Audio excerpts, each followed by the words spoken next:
Over the last few years, American gunners have come to appreciate the benefits of working directly with Chinese OEMs and brands closely associated with those brands, such as D&T Optics, Arkin Optics, and Discovery Optics. However, there is yet another OEM that has been making product for quite a few companies, but now making the stride to work with the consumer directly, and that is Vector Optics. And this is their top-of-the-line Continental 4-24x56. It comes at a very competitive price point. The question is it actually as good as a lot of the offerings they make for Western brands that are sold at hundreds more?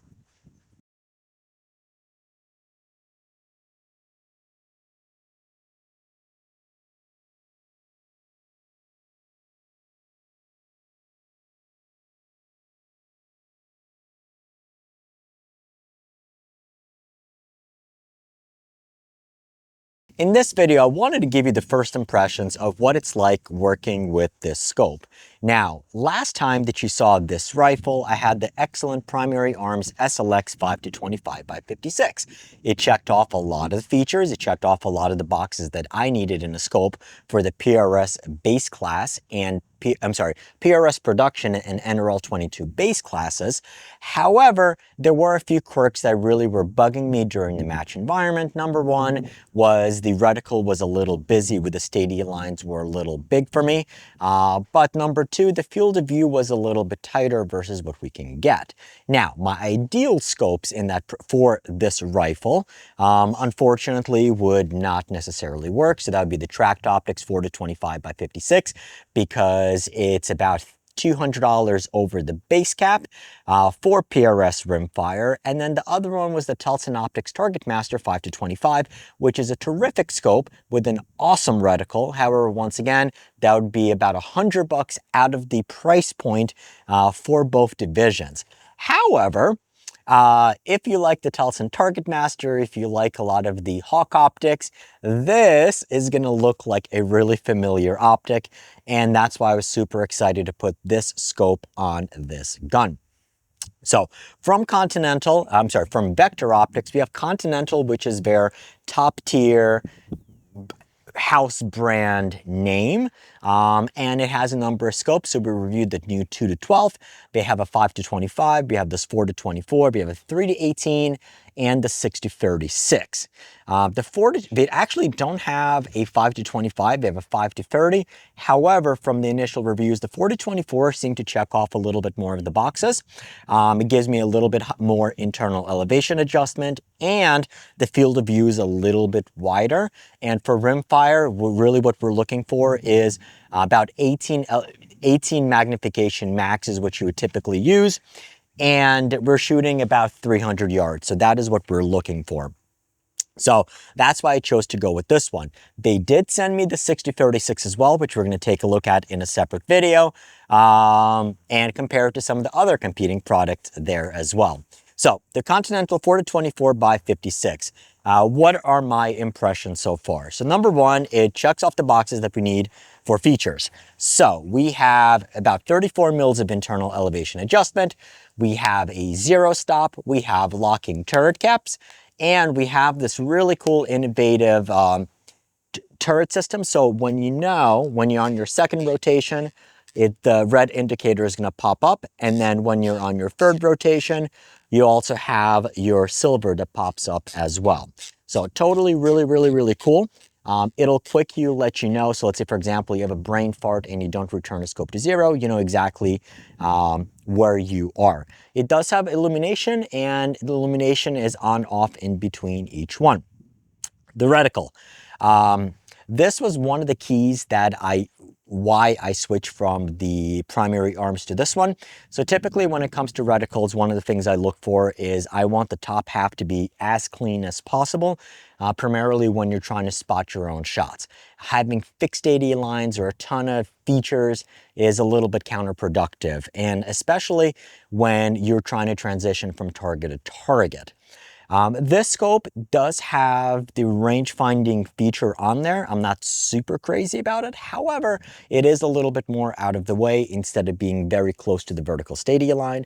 And to top it all off, we actually don't have the top half of the vertical stadia line. We only have about 4 mils of hold unders if you need to use them. So the top half is going to be cleaner than some of the others that you're going to get. You do get a Christmas tree style reticle as well. So for holdovers, it is going to be fine. However, even so, we have a 30 MOA scope base on here. I still have enough elevation adjustment within the scope that I can dial in about 13.5 mils to go out to 300 meters with a 22. 13.5 is going to be on a center fire rifle is going to be more than enough to get out to right around 1,400 yards out to a mile, depending on the cartridge that you're going to be shooting. So you should have ample internal elevation adjustment on this one. They do have this version with a cleaner reticle without the range finding feature as well. However, they sent me this one with their traditional reticle.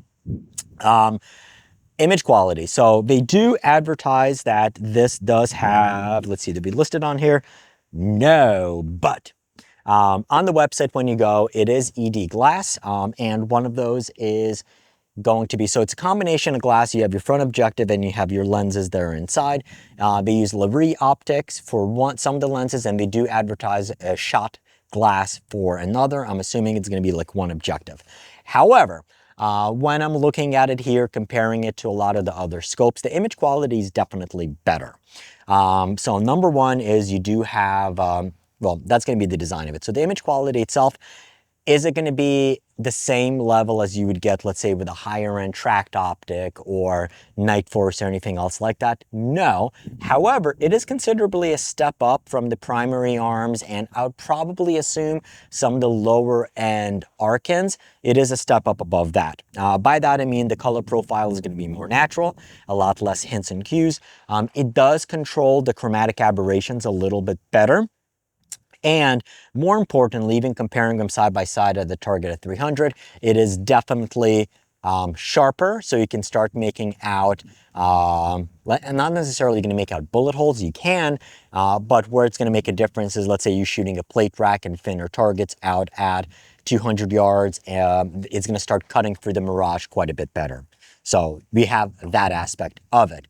So image quality is really, really good. Number two, what I do like about it is that it is a much wider so it's a much wider field of view. It is going to come at the expense of the eye box just a little bit, but the 56 millimeter objective, you do have a larger eyepiece on here, so the eye box is going to be wider. Let me rephrase that. The field of view is going to be wider. However, the eye box is going to be a little bit narrower as a result of that.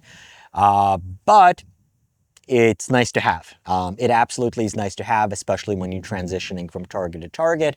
You don't need to zoom in. Well, you don't need to zoom out as much because you can see more right there. So it's going to help save time on there. It does come a little bit at the expense of, you do get a little bit of distortion around the edges because of the wider eye box. So something to basically keep in mind. However, if you're focused on the center of the image quality, it is completely fine, and just something to know. Obviously, by going directly to an OEM, you are able to get a better scope for the price point.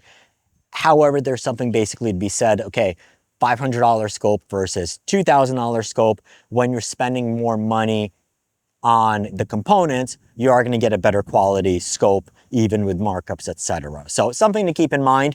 However, for the vast majority of shooters, I think this is going to be more than sufficient. So for rimfire inside 300-400 yards, this is going to be fantastic, and I think this is going to be more than somebody can necessarily ask for, because it's going to do everything that you need it to do. On center fire, same thing. I think inside 500-600 yards, this will be more than enough. Once you start going beyond that, that's when you're probably going to want something a little bit higher end, especially if you're going to be a competitor, or you start shooting in more adverse conditions. I mean, I think that's what I say. even the Arkans, the DNTs and so forth, they do provide really good bang for the buck. However, when you pay more, I mean, there's a reason why the Night Forces and the Loopholes and the Tangent Thetas and the Colossus and the Zecos cost more because they are better products. Now, are they 5 times better? No. However, if you find yourself in a situation where you do need that extra 5 or 10% performance, you are willing to spend significantly more money for that. And that's why it's a little bit disingenuous when somebody basically says, well, yeah, you can take the scope and go shoot a mile. Yeah, you can, but it's going to be a much better and much more fun experience overall if you're doing it with a higher quality optic or a higher quality scope. So that is the first take and initial impressions on the Continental 4-24x56. I'm going to be running it in a couple of matches. So there's going to be one PRS rimfire match that's coming up this weekend. So probably in about a week, week and a half or 2 weeks, we're going to have the full review on the scope with match footage and everything. And then I'll probably take the scope, put it on a center fire, go out, shoot it about 700 yards and give you the final take and impressions. But for the time being, while it is nice and still pretty, wanted to give you the initial take and my impressions after playing with it at home and playing with it for the first time at the range today. As always, thanks for watching, keep on squatting, and I'll see you in the next video linked up here. Cool.